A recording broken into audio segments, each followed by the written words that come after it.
Wait, is that really the name of Logan's fiancé? Logan, who's 8 years younger than me, is getting married. My parents and I are all ears.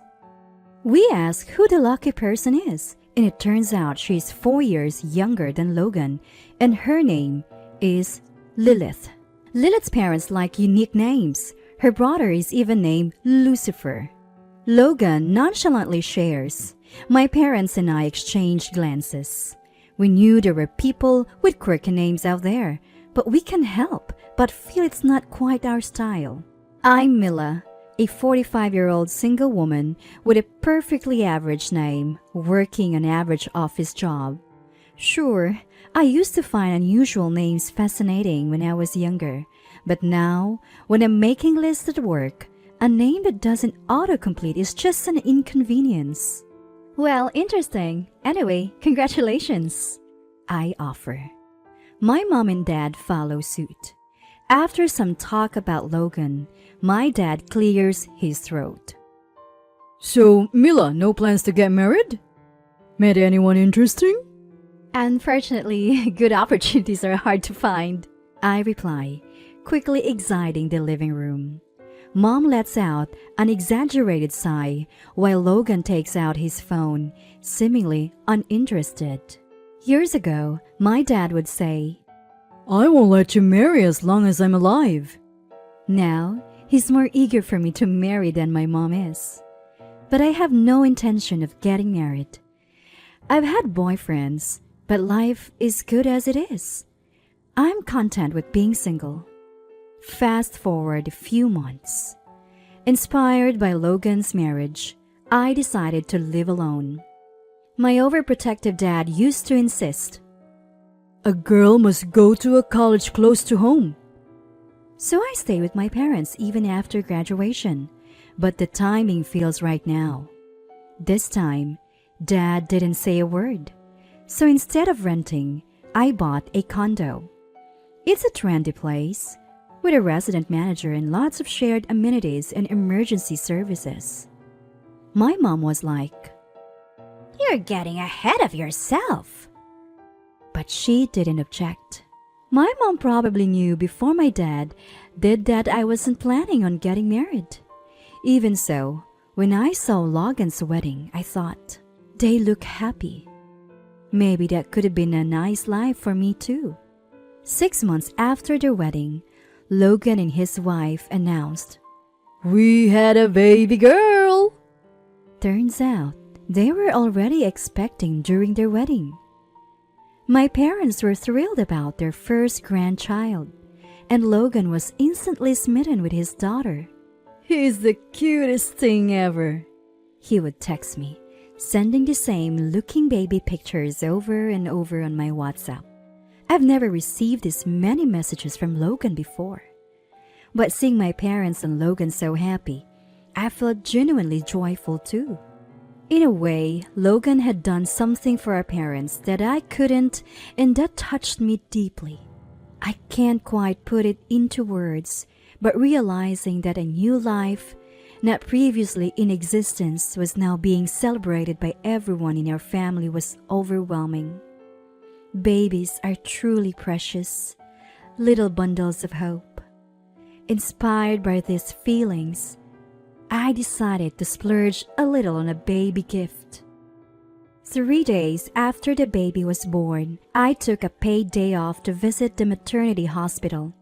Many of my friends are single, so I didn't really know the etiquette for the kind of visit. I looked it up online and found that the 3rd or 4th day is usually good, so I followed that advice. I had also informed Logan about my planned visit. "Congratulations on the birth," I said, handing a baby gift and some low-calorie jelly treats to Lilith with a smile. I had waited in a long line at a famous store that morning just to get that jelly. The internet suggested that light, low-calorie items make the best gifts for new moms. However, Lilith started checking the contents of the baby gift without even saying thank you. She then said, without even looking at me, "Is this gift perishable? If so, please put it in the fridge." I was stunned by her attitude. Logan was out of the room, having been called away by a nurse. It was just me, Lilith, and the baby in the private hospital room. This was the first time I had met Lilith without Logan around. After checking the baby gift, Lilith carelessly tossed it onto a side table. Not only did she not thank me, but she also inspected the gift right in front of me and then treated it so thoughtlessly. I felt put off by her terrible manners. She's 12 years younger than me, and we just don't see eye to eye on basic things. Even the new hires at work, they sometimes act so young it catches me off guard. I force myself to shake it off and change the subject. "Oh, what a cute baby! Have you picked out a name yet?" With a bright tone, I reach out to touch the newborn's tiny fingers. Then, out of nowhere, Lilith yelled, "Don't touch my child with your dirty hands!" I immediately pull back my hand, startled. "You know, I did wash and sanitize my hands before entering the room." I was angry about the dirty hands comment, but I replied as calmly as I could. I'd read online that new moms could be irritable due to hormone imbalances and get overly protective. Lilith sneered. "You're just a single woman who couldn't get married, Mila. You're giving all these gifts so we'll take care of you in your old age, aren't you?" Excuse me? I was taken aback. I couldn't even grasp what she was saying, but my anger was starting to boil. "I simply gave a baby gift. Why are you accusing me of such things?"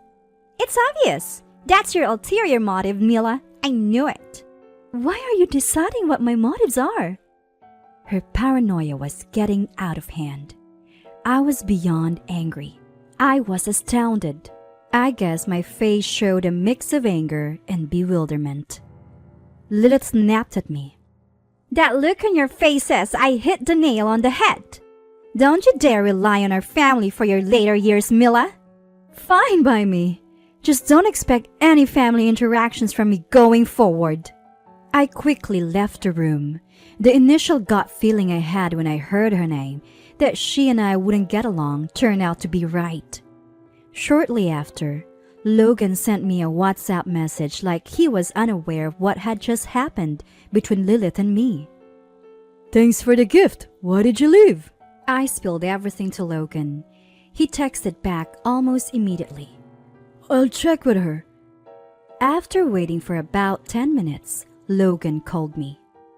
I'm sorry, Mila. I just talked to Lilith. She's probably on edge because she just gave birth.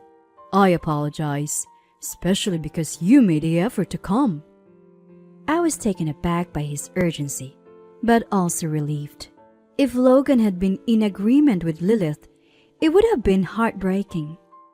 It seemed like it was Lilith acting on her own, but even after Logan's apology, I couldn't bring myself to forgive her. The joy and excitement I'd felt about the baby completely evaporated. Listen, Logan, I plan to take care of myself in my old age.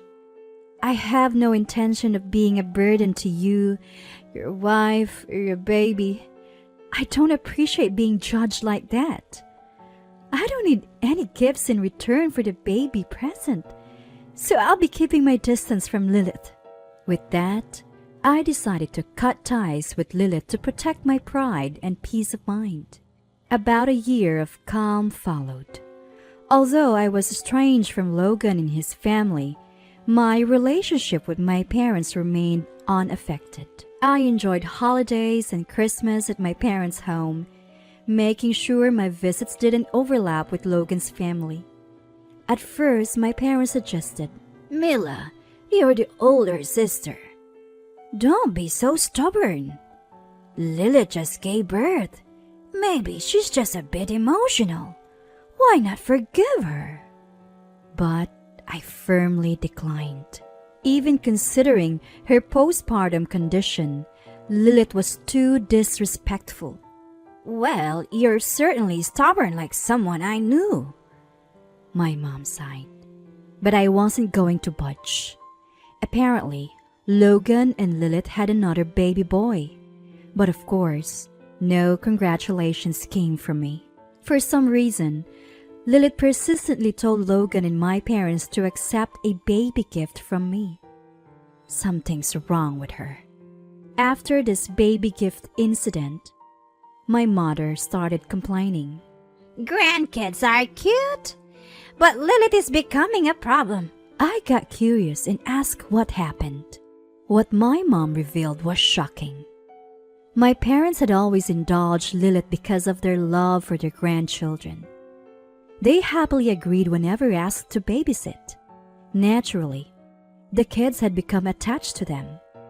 One day, my dad had played a little tapping game with my niece. She's just 2 years old, so it's really just child's play. While my parents and Logan were thrilled, only Lilith seemed to be angry. She screamed at my parents. What are you making my child do? Both my parents and Logan were taken aback. Lilith went on. Are you insane?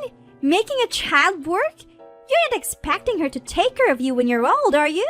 We'll never live together and we'll take care of ourselves in our old age. My mom was too stunned to speak, and my dad was furious. The nerve of her, Lilith retorted. If you're angry, it means you were actually thinking that. What did Logan say? I asked. They had a huge fight about what she said. My mom let out a deep sigh. After that, the relationship between my parents and Lilith deteriorated rapidly. It's not just us. It seems Logan and Lilith are not getting along either. Mom once confided in me that Lilith is extremely self-centered and prone to victim mentality. She never thinks she's wrong. It's always someone else's fault, so she never apologizes.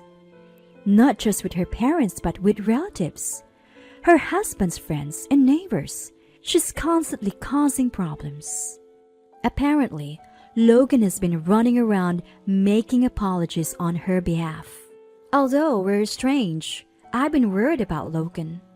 Then 6 months later, disaster struck. Logan collapsed at work.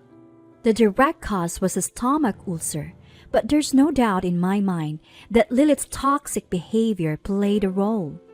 Lately, it seems she's been directing her verbal abuse at Logan instead of people around her.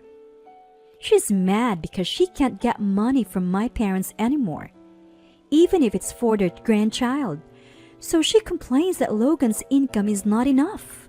Though she chooses not to work herself, she rages at Logan to work nights and calls him worthless.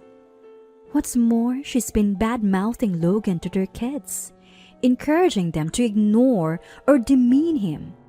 It's more than loving Logan can take. After he was discharged from the hospital, he temporarily moved back into his parents' home. He says he can't go on like this and is planning to divorce her. I visited Logan at her family home and unfortunately ran into Lilith. The moment she saw me, she shouted, Why are you here? We're strange, aren't we? The family inheritance is mine. Also, give me the baby gift from my son now. I'm not sure what inheritance you're talking about. Our parents are still alive. I've only cut ties with you, not them. Why would I need to give a baby gift? I was, as ever, infuriated by Lilith. Let me be clear. If you're divorcing Logan, you can forget about any family inheritance. Upon hearing this, Lilith confidently retorted, Well, it's a pity, especially after I've given birth to 2 kids. No worries.